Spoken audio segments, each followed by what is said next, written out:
What's up guys, this is Nick aka Stewie Stag coming at you for PokerVIP.com. Today we're going to look at some of our HUD stats at an intermediate level. We're going to first of all go through what they kind of stand for, what they mean, but we're going to go into quite a bit of detail into how we can use them and how we can kind of manipulate our stats just a little bit to make our image unreadable to some opponents and kind of just make sure we have the correct foundations an image against the regs who are trying to take money off of us. Okay, so pre-flop, we're going to start off with fold versus free bet.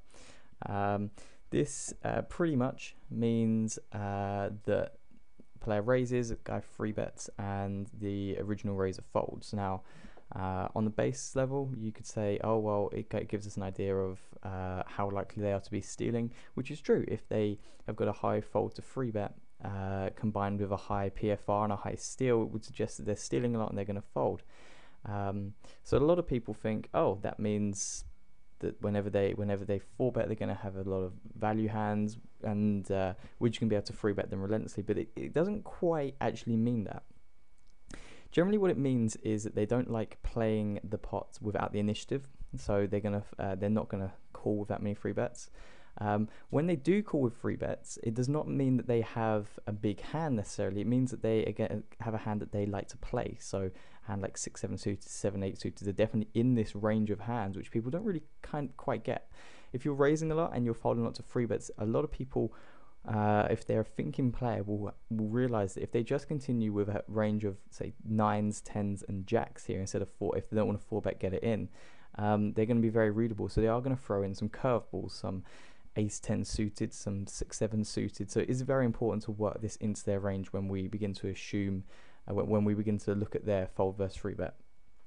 Obviously, these type of players we want to begin free betting a lot against, because, like I said, on face value, they are stealing quite a lot and they are giving us an opportunity to free bet steal. However, we've also got to look at their fold versus free bet in different positions. They could be folding to a lot of free bets in the button and the cutoff, but that does not mean they're going to fold to a lot of free bets in early positions. So that's something we do need to be careful of. In general, when folding versus free bet, for me, I don't think there's really a specific number we can really place on it. We want to be making sure that we are continually adjusting to our opponents. If they're free betting us a lot, we're going to start calling and 4-betting, so it's going to skew our data. And if they never free bet, we're going to fold to all of their free bets because it's going to be very value orientated. But in general, we don't want to be folding to every free bet. We don't want to be calling every free bet. So, I mean, the kind of ballpark that I like to go for is around 60-70%, purely because it doesn't make us look that exploitable. It makes us look uninviting to free bet against. Whereas at the same time, people don't think that we're just we've got a really wide range. We look like we can play back at them, and it's going to kind of scare them a little bit. So it's kind of a mental game. Whereas if we have that kind of 65-70, they're not going to instantly think this is a great spot to free bet. Whereas at the same time, they're not going to be thinking, oh, if I free bet, he's going to call with a really wide range of hands. So that's kind of the area I like to look for, and the area that I think is probably best. Certainly, the sort of like upper end of the micro stakes and the low stakes. 4-bet to 6-bet stats. The reason I put these on here is because there are more and more people who like to have as much information as they can on their HUDs. You can even go up to 7 and 8-bet, and these are very useful in heads up when you're a few hundred big blinds deep. How like someone is to 5-bet you, 6-bet, even 7-bet. But one thing that we do want to be noticing is their 5-bet stat, which is right in the middle of this. In general, it's very difficult for someone who only has 100 big blinds to 5-bet bluff. I've only had one person that I can remember who's min 5-bet me and then folded 100 big blinds deep. So it's not something they normally do. So if you're seeing versus 4-bet, they're 5-betting X amount, you can then begin to assume that that's their kind of nutted range. And we can then use our 4-bet stat against that. We can 4-bet a balanced amount based again on their free bet. So you're kind of going through the stages. So if they free bet 10%, what do they do against 4-bets? Do they 5-bet a lot? Do they fold to 4-bets? And then you can take it even a step further, 5 bet, 6 bet. So I'm just trying to not necessarily give numbers for that. I'm just trying to give people the kind of knowledge that you can follow these paths along. You can, when someone 5 bets, if you've got enough of a database on them, you can begin to look back and say, okay, well, he 3 bets and he folds to 4 bets X amount, and he folds to steals X amount, and therefore this means that his 5 bet is likely nutted. Or you can say he 3 bets a lot versus 4 bets he doesn't fold a lot, so he could actually be bluffing here, especially if you're deep, and then you can make slightly different plays based on that. I wouldn't give out numbers for these because it is purely based on the opponents you're playing. And 5 bet, 6 bet, I don't think there's many people who have as big of a stat, but it does give you an idea their 5 bet stat. If their 5 bet is fairly small, it would tend to suggest that their 3 bet is more bluff heavy, purely because if they're 3 betting and when someone 4 bets they're always folding, it would kind of lead you to think that they've got quite a strange 3 bet weighting to bluffs, that is. I'm also going to quickly mention the limp re-raise. This is a stat that 5-10 years ago, someone limp re-raised, it always meant aces.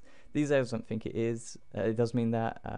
Certainly people at higher stakes will limp on the button, and they could limp, and then facing a raise, they could effectively, although they're 3 betting, they're effectively 4 betting because they wanted the initiative of being in the hand on the button. So you want to have that kind of stat for those sort of situations.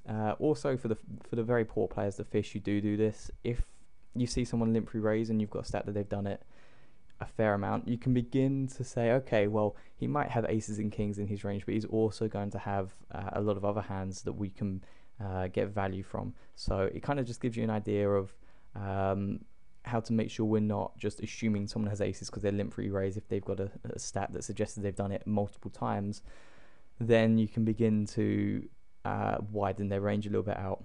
And it's just a way of getting more information. And that's what all these stats are, really. They're all about having just a little bit extra information, which is just going to give you enough of an edge on someone to be able to play them to the best of your ability. If we look at some post-flop stats now, this is one of my favorite stats to use, this one, the check raise. I've also seen it written CR. I think the correct is XR. I don't think it really matters that much. And this stat generally for most players, well, it pretty much means they to go to sort of strip it down, it means that they are out of position, they check either to the initial raiser, or if they were the initial raiser pre-flop, they decide not to c-bet. The other player in position bets, and they raise that bet. And this is going to happen a lot on wet boards, on 2 to a flush, 2 to a straight sort of boards, or 2 to a flush, 3 to a straight, those kind of boards. Where players are often check raising because they have a ton of equity in the pot, and they think with fold equity, or rightly think with fold equity, they're going to make a plus EV play. It's also the sort of thing you see with sets on wet boards because, again, they have a lot of equity. They've got that fold equity, and they don't want to lose their action later on in the hand, that kind of stuff. But when we kind of look into the numbers of it, one very important thing to realize is that we generally flop either an absolute monster of a hand, a set, a 2-pair, flop straight, flop flush, and some monster draws around 10% of the time. So a lot of regs you will see their check raise stat is 10%, and if it is 10%, it generally means that they have a nutted hand and you're going to be behind in that sort of spot. So it's a very, very comfortable fold unless you have a very nutted hand yourself, and then it's either a cooler and you're crushing them, or you're a cooler and you're crushed yourself. So you have got to look out for that. If their check raise is particularly small, then it maybe takes away their semi bluff range, and if it's particularly high, they might do it with a few slightly strange semi bluffs. Things like backdoor flush draw and the backdoor straight draw. They'll decide to check raise as opposed to just check call, because they haven't quite got enough equity to check call, and they're trying to take that more aggressive line. So in general, if you see 10% check raise and they check raise, they're going to have a fairly nutted hand. If they check raise a little bit higher than that, you can begin to assume that they have enough draws in their range to maybe 3-bet them or call because you know that you're ahead enough of the time. But it's just quite an interesting stat to look at. and that goes the same for raising c-bet as well, which I haven't put on here, but it's worth a mention. If they've raised c-bet, it's about the same percentage. It's going to be 10%. If they're raising, they're going to have one of those monster hands, so it's quite easy to fold. Even an overpair, you can fold to a check raise if they're only check raising, 8-9%, and it's a slightly wet board. C-bets, free bets, which pretty much means they continuation bet in a free bet pot. So there's a lot of players out there who assume that if they free bet, they then have to c-bet, which isn't really true. And pretty much, if you free bet in the small blind and button calls, if they opened, and we then c-bet, that goes towards our c-bet in free bet pots. And if someone does it all the time, we can begin to just call free bets with some nutted hands, because we know we're going to get another street of value out of them from their bluffs and value hands. Let's take a really basic example of button having aces and the small blinds having either kings or 8-7 suited. They can have either one of those two hands. That's their free bet range. We strip it right down. We raise pre-flop, and we raise on button with aces, and the small blind makes a free bet. If we 4-bet, we're going to get it in against kings. But if we just call, we're definitely going to get another strip. If we 4-bet, we're going to get value from kings, and 8-7 suited is going to fold. Whereas if we just call, the small blind is going to lead on.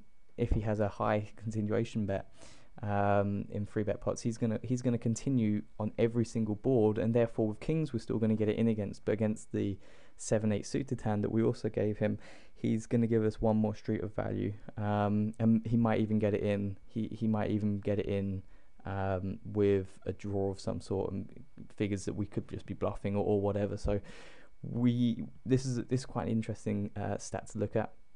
If it's the other way around, they don't see bet all that often. You can begin to do one of two. You can do two things. First of all, you can assume that he's not going to give you any more action with his semi bluffs and bluffs. So with aces, you just want to get it in pre-flop, because you know that he's only going to continue when he smashes the board anyway, or if he has an overpair. So it's better just to get it in pre against a hand that is going to be behind pre-flop. Or you can begin to flat free bets with a wider range, knowing that he only continues when he hits the board, and therefore we can effectively float pre-flop and take it down on the flop, which is kind of cool. Fold versus continuation bets in free bet pots.